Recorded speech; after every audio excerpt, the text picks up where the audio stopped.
বান্দরবানের আলীকদমে এলজিইডির ৩ কিলোমিটার সড়কের কার্পেটিং কাজে উঠেছে গুরুতর অনিয়মের অভিযোগ। ২ নং চৈক্ষং ইউনিয়নের ফুটের ঝিরি মান্নান মেম্বার পাড়া সড়কে গিয়ে দেখা যায় কার্পেটিংয়ের আগে বেস সঠিকভাবে প্রস্তুত করা হয়নি।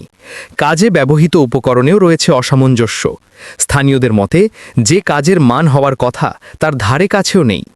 এ সময় সড়কের ভিডিও ফুটেজ ও সাক্ষাৎকার সংগ্রহ করতে গেলে ঠিকাদারের ভাই পরিচয় এক ব্যক্তি সংবাদকর্মীকে বাধা দেওয়ার চেষ্টা করেন।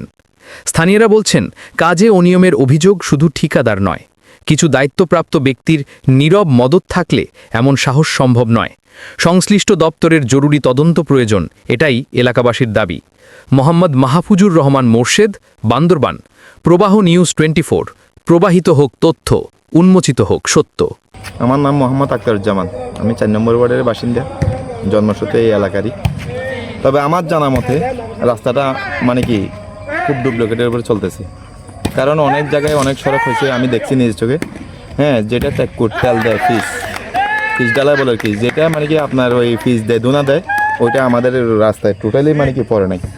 সম্পূর্ণ কেরোসিন দিয়ে ওরা ভিজে কোনো মতে সাধারণ জনগণকে বুঝ দিচ্ছে। কেউ সাধারণ জনগণ এখানে খেটে খাওয়া বেশি, বয়ে মারতেছে না। সবাই জানে এটা যে ডুপ্লিকেট হচ্ছে।